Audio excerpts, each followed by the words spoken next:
challenge of West Virginia? The obvious, press Virginia. They force you into making uncharacteristic plays. But a team like ourselves, I think we take care of the ball pretty well. So we just got to do what we do, and I think we'll come up with on the right side of the stick tomorrow. What's the key to breaking it?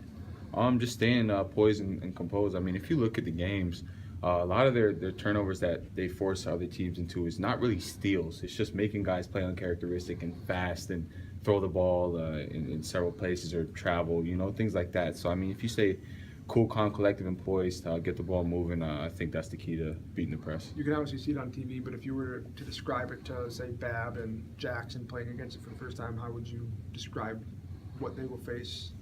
Just wild, chaotic, but in a sense, it's kind of controlled because they do it so well for 40 minutes. So, I mean, there's not really a way you can put it into words. It's just you have to play through it and against it. But again, it's just like any press. It's just wild in the whole game. So, I mean, that's the only way you could put it. Is the key to it the fact that they can keep you off balance? They might press you. That it might appear that they're going for the trap, and then they settle back, and you don't always know what's coming. Yeah, that's definitely the key. You never necessarily know when the trap's coming. You know it's going to come. You just don't know when it's coming. So in your mind, you're thinking, all right, panic now or not. Some people think like that. But again, I think the keys to beating it is just staying cool, calm, collective, and with the point guard we got, and us trusting the ball in his hands, I think we're going to be able to do some special things tomorrow. I know you guys take it one game at a time and all that, but you know who you play on Saturday. So how big does that make this whole week, I guess? Not only tomorrow, but just the totality of it. Yeah, you definitely want to go one game at a time, but I mean, this is a huge week. I definitely feel like we just came off of a loss that we shouldn't have, with all due respect to a great Vanderbilt team ran by a great coach. But I think we really let that one go rather than got beat. So this is a great week of opportunity for us to get back on pace, or even a little bit ahead of schedule. If we get this win tomorrow, we're actually one game ahead of last year, and I never knew that till Coach told me. And I definitely think this is the biggest week of the year for us. What do you see when you looked at the Vanderbilt tape and maybe what their problems were during that stretch?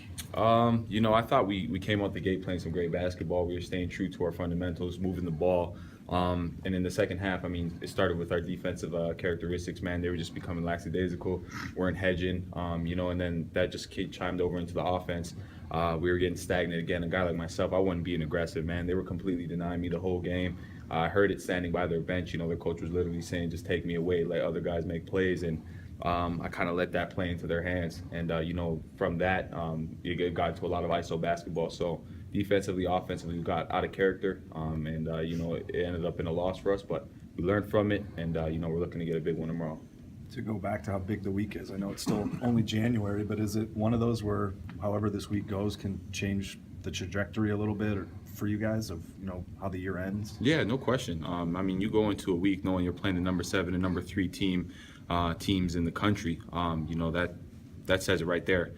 You come out one on the road, one at home, and as projected and high they are in the BPI and the regular rankings. I mean, that's it. This is what you play for these opportunities, and it's a blessing to play in this type of league because coming off a loss like we did, and being able to play 2 of the best in the country doesn't get better than that. How much can the Hilton crowd sometimes disrupt their pressure? I know you guys have had success against them here, not so much on the road, but does that play into, their help, the noise and all that? Yeah, no question. That's why we have one of the best home court advantages in the country. They dismantle a lot of teams. It's not just their press. When we get that momentum on our side, they give us that extra boost, man. It's obvious. You can hear it through your TV if you're not here, and when you're here, it's a different level. That's why every analyst that comes in here, every person that's of higher basketball rankings and knowledge knows that this is one of the best places to play in the country, in my opinion, the best. So I definitely think, being at home is going to be a big advantage to us. And again, we stick to our tools, we'll be able to come out victorious tomorrow. Is that one of those things where maybe you got to be a little careful though, because when they do get loud, it's going to be harder for you guys to communicate, and you don't want that to speed you up a little bit? Is there a tinge of that? In some instances, there is, but I definitely think against West Virginia that's not the case because, it's not really a thinking game against West Virginia. You don't really run offense. You don't, it's just you score, get back on transition, and guard them. We're not going to really get set plays. We're not going to have to hear what anybody's saying. It's hit the open man, drive, make a play, simple play, finish at the basket, kick it to an open man. So in this case, I don't think that's the case. But for every other team, I definitely do think that's the situation. Thank you. All right, Thanks, no doubt. Naz. Thank you guys, no problem.